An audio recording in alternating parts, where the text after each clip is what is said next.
All right. Part one of Saturday, April 20th, 2012 at Keeneland is safely in the can, and this is part two. So, where were we? We were coming into the seventh race, I believe, and I did think I wanted to add with regard to the race and why I say that this is a good stand rating for number 5 here and a morning lane favorite. Because I'm aware that there might be some that don't understand why I say that number in particular is a good standout and alone rating in a race with no pairs, and that it is a low rating in general, but not the lowest because our key horse is the lowest at 227. If low ratings are better, then the key horse should be better than number 5, but then again, our simple pick is 335, and that one's good too. So, what the hell is going on with this? So anyway, I'd like to point out on the sixth race that our number 5 here, at 95 early speed, this is where we get the 261 at 95 early speed in the last race. So we were also, again, this is along the lines of what we know that there is a relationship and ability, and it's tied to the early speed. That relationship seems to be represented by 20 points run for every 1 point of early speed, even though my early speed number is a rating, not the specific early speed itself. It is a rating of that speed. So it's a generating also. It's not real precise down to the fifth of a second, which I think is hair splitting and unnecessary and not really compatible with horse racing because horses just run in a precision way. So I use a rating for early speed because I want to know the generality of that early speed. But saying it's a 95 in this particular case for number 5, and number 5 showed up with run of 261 at that early speed rating. So we go to the 28 for 1 point in early speed, and we realize that if we were to speed number 5 up, today is a different race, and actually we're looking for number 5 being lower early speed in the last to actually pick it up today. That's what another thing we'll be betting on if we elect to bet on number 5 or in number 5 any of our pick bet or anything. We are betting cash that number 5 will probably pick up that early speed a little bit. So I think a program I was shutting down there. It's giving me a late nag scene. Let me get out of the way. Fully here. And get back to my recording. Get back bits. Okay. That's gone. So that should be safe and closed. Anyway, number 5 at 95 early speed at 261 is the rating. Now, if we were to number 5 up, theoretically, I do this in my head, and I probably expound on it at length because I'm so used to doing it in my head. It's like an automatic to me. And also, it applies as soon as my eyes fall on a set of numbers. I raise it up, take it down, and, do all that in my head. Kind of automatically without thinking about it, just I guess 5 years of working with the ratings. But I probably don't say enough about it, and might be an issue that leaves some people a bit confused. But number 5, as I look at it, I'm like, well, okay, if number 5 picks it up today, runs, say, 97, runs the par early speed, picks it up to 97, that's 40-point run, theoretically, that he picked up. But that puts the horse at 301. So, again, like back to the first race, our example here of the 300 at lower early speed or par early speed, is seen as more likely to repeat that as a horse that's coming from high early speed last. So, what I'm saying, I see number 5 and I see the 261. I'm saying 261 is a good number, good standalone outstanding number. It sticks out to me because number 5 runs par early speed. We're looking at 301. If he runs a little over par, say 98, we're looking at 321. Well, those are solid par numbers and a solid performance. If that's the performance number 5 comes up with today, number 5 can come up with that today just by picking up the early speed a little bit. a whole lot, just a bit. Just bring it up par, a little better than par. Bring it to where number 1 is, 98. Say the fact that number 1 is sitting here at 98 early speed, number 1 is try to carb cop last race. Okay. 5 wants to get out of the gate and be right there next to number 1 at the first call, and maybe either right next to him at turn or past him into the turn. So number 5 might pick up 98 early speed, and that puts number 5 reach 21 for today's race. So that's what sticks out to me. 5 22195 as I see it. Now number 6, 87 early speed last time. 27, yes, it's a low number, but at that speed, even if we give number 6 a pass and number 6 bring it up to 92 without affecting number at all. Just a couple of step bang, he's at a 92 speed. Well, now he's still got to pick it up to 5 to be where number 5 is at. See, that adds 50 points there. That puts number 6 at 287. To be at the same place, number 5. Now pick that up even 2 more points. At 327 and 98 is 347, and the 8 number 5 is only 321. So this I run through my head and split against because I'm so used to dealing with numbers and jacking them up and down according to speed, especially in sprint races. I don't do so much in 2-turn races or 2-turn distances, but I'll do a little bit in 2-turn distances. There's more room to work, so I don't do it so much with the longer distances. But in the sprints, the furlongs in particular, this runs through my head, just big boom, like that. And but I recognize number 5's number here at 61. I'm seeing 321, 301 at a higher early speed I would expect to happen today. So I see something pre-race as a negative. Number 5 comes out and is dragging one leg. Okay, I'm not going to expect much out of number 5. There's nothing wrong with number 5 I can see. I expect number 5 to pick up to your speed a little bit today and be a real factor in this race, even though it's not a pick or a key horse. So that's what I'm seeing, and that's what I'm running through in my head. And that may be the one thing they're not really seeing with the ratings.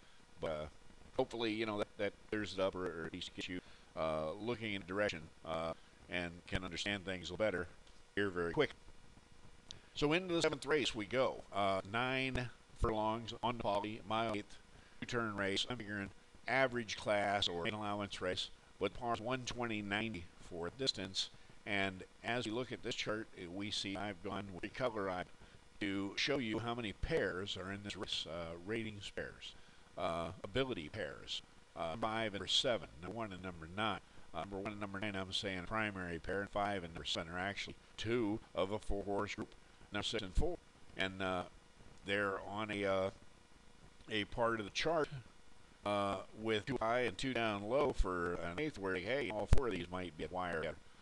But we've also got a secondary pair in number 10 and 3, and we've got number there for number 10, number 3. We got these are good numbers. 60s are a mile and 8 also, and so are the 80s on dirt tracks more than on poly. But they're good numbers on dirt tracks for mile and 8, so we get 4 of those in here. But then the other thing have in opposition, I say this, is we have 3. Well, actually, we have 1 rating, number 11, 58, and what I keep saying is a benchmark early speed for a 2-turn race, 85, because I see that as probably a trainer's benchmark. I mean, it seems like this is what they like to try to hit for a good 2-turn distance run. And if they can hit that and come out with a good run and positioning and goes well, then that's where they say, okay, we're going to come back 3 weeks. We're going to try to work the horse a little bit in between, but give him some rest and try carbon kiss race. It's a little more early on this 2-turn race, but that's why I call it a benchmark, because it just seems to be a great indicator of a good racing today when you see that 85 in the last race. Or I'll compare the other horses in today's race to that race ability at 85 on the last race that number 11 has. Sticks out to me, number 11 has a rating for this race and is just under half of the par. So half par at a benchmark early speed. Number 8 is also at, and number 8 is part of a pair with number 2, and they're all what I call par ratings. They all fall into the realm of par. 11.5 and 8 and 2 being close to par. for this distance. So we've got 3 standalone ratings, 1 standalone rating, and a pair at other type horse. 2 of them are the type 8 and 2, and they're the closing type, the energy and the stretch type, the ones that we know at that lower early speed and a higher rate, they're going to have a little more push stretch. And if we need to be reminded, we just look back at the 5th race, and we can see the difference between 3 and 9 was number 3 is just a tire, maybe a couple kicks more, just more energy and stretch, and it went 3's way. So we know that this is something to look at in the 7th race. So those 3 really come my prime candidates. Somewhat because, you know, we've got a very competitive race, great numbers. Everybody's got great numbers here.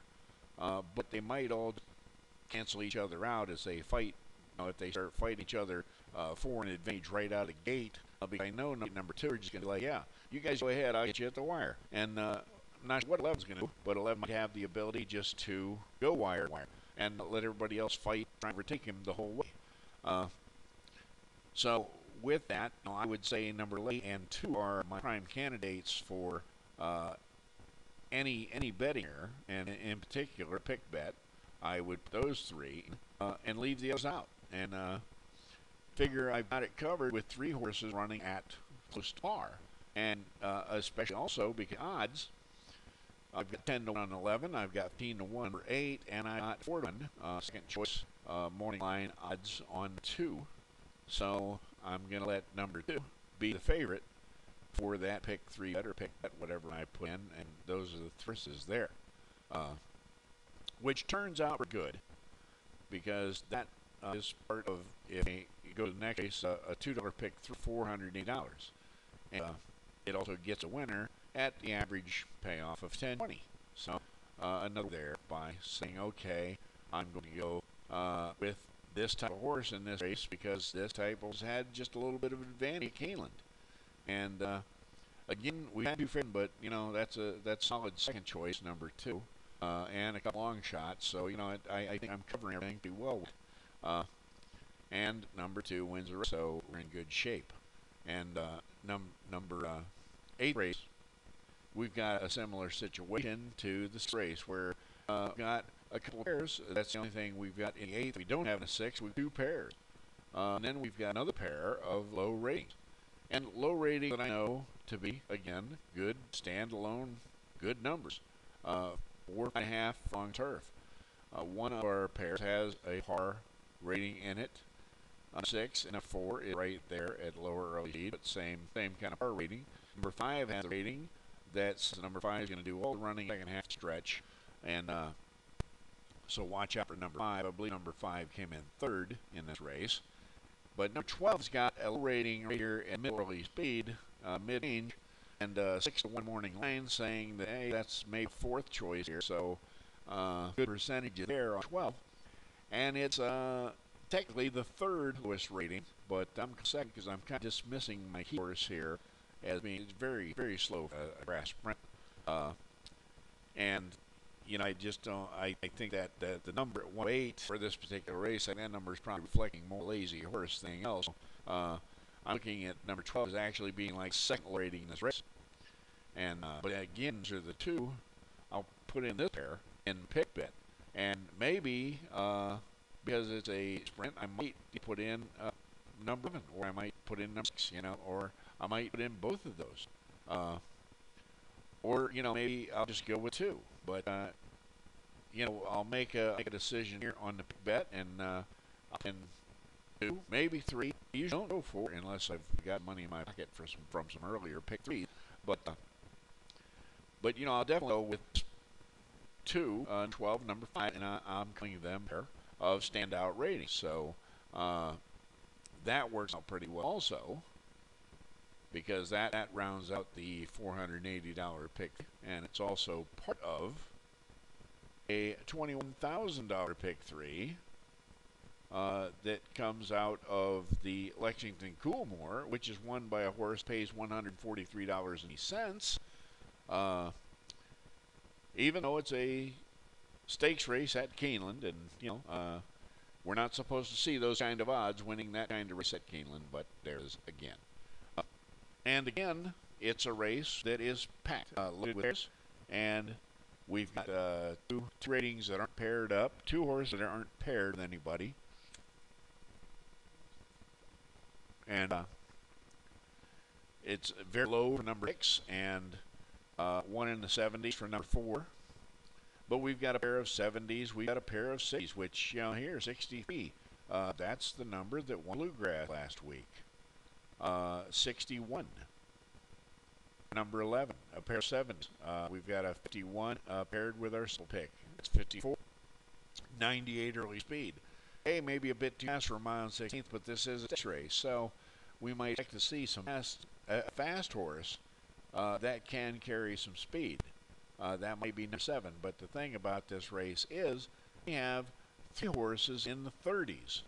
The only 3 horse group we have is in the 30s are Key Horse 31 at benchmark early speed, and we have number 3 at 30, 1 point difference. They're a pair, and we know that the low rating is often telling in the stake races.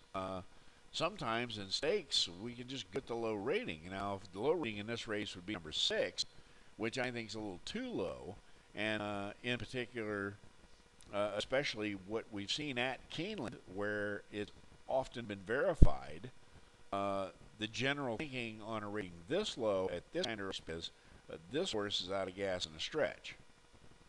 Maybe if this horse ran back, say at 90 or something like that, maybe it would do better in the stretch. You know what I'm saying? If this horse goes anywhere around this early speed, I mean, it's not going to have anything in the stretch, even though it's a very low rating. And, but the thing of it is, it's a big brown or commentator type of rating. And I don't think we've got a big brown or commentator here. So I'm not putting a lot of stock in that, but see, I am looking at our 3 horses in the 30s here, because the 30s, that's Kentucky Derby type material in the 30s. Average contender for the Kentucky Derby will be 30 to 35 in most years. So that attracts my attention. It's something that I already know. So, I mean, I'm looking at that and saying, okay, I've got 3 of them. I mean, that's the only rating numbers level. I've got 3 horses here in this race in the 30s, let's say. The other one is 39, and I'm calling that a standalone good rate because there are 2 other 30s in this race. And number 9 is not at high early speed, but at good early speed for this race. And the other thing that really causes me to be very, very curious here about number 9 is this 50-to-1 morning line. It's like, whoa, wait a minute. What horse is entered in a $200,000 stakes race with a purse of $200,000 that we can put down at 50-to-1? Yeah, this horse has no chance. It's 50-to-1. 50-to-1 is supposed to mean not much of a chance at all. Slim and none. There's your 2 chances. But the horse is 50-to-1, and it is one of 3 horses in this race in particular in the 30s, and the 30s is a Kentucky Derby type of rating. Kentucky Derby contender type of rating. So, we're thinking, hey, this at least is a standout rating for it being by itself. It's not paired necessarily, but it's in that range in the 30s. And 50-to-1 morning line, I gotta know what's going on with this horse because, I'm real suspicious about this 50-to-1 morning line. I mean, come on, stop it. Who put this horse down at 50-to-1? And why? Or, what reason could there be to put this horse at 50-to-1? I mean, even if the horse has bad past performance, hasn't been running lately very well at all or nothing, it's got to have some reason to be here, and it probably wouldn't be here unless someone thought this horse could win the race. Now, apparently the odds maker thinks that nobody in the public will take this horse seriously at all because I'm going to put this down at 50-to-1, and that makes me suspicious right off the bat, and in particular because we've got two other horses in the 30s. And this one's 50 to 1. Well, I'm kind of thinking, wait a minute. I think that 50 to 1's kind of like, let's see if we can hide number 9 over here at 50 to 1. Because 51's a contender, but, we want to keep that amongst ourselves, whoever ourselves may be. So put it down at 50 to 1. So I want to look at this horse in the post-parade. I want to look at this horse in the warm-ups. I want to know who's riding this horse, who's training this horse, what's going on with this horse, because this horse, I believe, has got to be much better than 50 to 1. How can I have a horse with a standout rating alone standout rating at 50 to 1? The 50 to 1 just makes it stand out that much more to me. So I'm looking at, hey, I should be able to put this horse right in my pick bet. And, if I want to be safe about it, let me put in this primary pair, which is the other 230s in the race. Number 3 at 8 to 1 and number 8 at 30 to 1. But yeah, that's that I'm going to slap it right in there for my pick bet.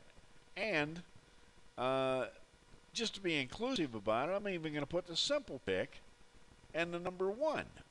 Because they're right there close to half the par, which I would expect somebody in this race to be half the par or better. But the only ones that are better than half of the par for this race are number 3, number 9, and number 8. But, hey, let me throw the other 2 in just to be inclusive about it, because it doesn't hurt to be inclusive if you're on the right track with what you're thinking, what you're looking at. And I'm thinking this horse shouldn't be 50 to 1. I don't even think this horse should be 20 to 1. I don't even know if I'd put down, maybe I'd go 10 to 1. But our other 30, number 3, is only 8 to 1. And then we've got number 8, the other 30, which is also the key horse at 30 to 1. So, I've got to take that number seriously, because that's the key horse's number. And number comes in third. Number 9 wins. Number 8 comes in third. Number 2, the same number that won the Bluegrass last week, that comes in second. Number 11, the other 60, that pair hits the board, 2 and 11, with 8 in between them, the key horse. So there you go. A superfecta that pays $95,000 in a $2 level, $4,759 on the 10 center, and a pick 3 now that pays $21,525. Now, how many of those can you use a year? I mean, if you had a couple of those a year, hey, you're in pretty good shape. With a couple of them a year. So, this is some of the reasons why I recommend don't stress out trying to pick the winner, trying to figure the race out. Just look at what you know and let it lead you to what you don't know. And as you do that, you're continually learning and know more. So as you know more and your knowledge grows, it gets much easier. It's much easier to come to what you don't know. The races will go the way that you're starting to visualize. But you just have to look at the race through the perspective of ability, and then what makes sense according to that ability. Now, number 9 definitely has to be considered as having the ability to win this race. And when it's down at 50 to 1, it's like, whoa, that should be a big red flag. Hold on a minute. No. Let me take a look. I'll tell you what. At 50 to 1, and that turns into what, 75 to 1, or close to it, 70 to 1. that's worth a $5 bill. Anyway, I mean, it's like, hey, the horse has a shot. Every horse race has a shot. And number 9 might have a better shot than half of the field. Because it's one of 3 low ratings in the race, under par, under half the par. If half the par is legitimate, and we see that it is legitimate, it's like, well, we're close to a third of the par here, on these 3. And one of them's 50 to 1. Well, at least let me throw that 3-horse bunch in my pick bet. And if we could see that, if we could even have an inkling of that, and if we could even say, hey, I'll make that bet. We've got in the 10th race just another simple pair of horses. The only pair in the race, number 3, number 10. Number 10 wins it at 5 to 2 odds. And bada bing, there we have a 5 at the, I believe this is at the $2 level, but it might be the 50-cent pick 5. Because I see a dollar amount over here. So, yeah, let's take a look at let's see what we can find out from the results here. I think when KEE does not post the dollar amount for these pick bets, they are 50 centers. But I'm not sure, but I'll check that out, because that would mean this pick 5 was closer to $200,000, and that this pick 4 was close to $130,000, which might be the case. 358,000 at pool, and the pick 5 pool was 161, so that might be, or that might be the $2. I mean, I would think it's the $2. But at any level, it's a fine pick 4 and pick 5 to have. Either one, even a daily double. 9 and 10 daily double pay $1,031. So, a 3-horse in the 9th and a 2-horse in the 10th. 3 times 2, that's 6 times 2 is $12 daily double. $12 daily double that pays $1,031.20. And this is the opportunity that exists in horse racing. And it exists because racetracks are putting the race together according to ability. If it's not obvious, I mean, take another look at the charts here and the pairs. But racetracks together according to ability represent a tremendous opportunity if you can, as a bettor, bet the race and make betting decisions according to that perspective of ability. And that's exactly what Ability Ratings is about, and that's what Ability X Ratings is for. And Ability X Ratings, as far as I know, is the only good measure of ability out there that's accurate and will enable you to size up a race in a minute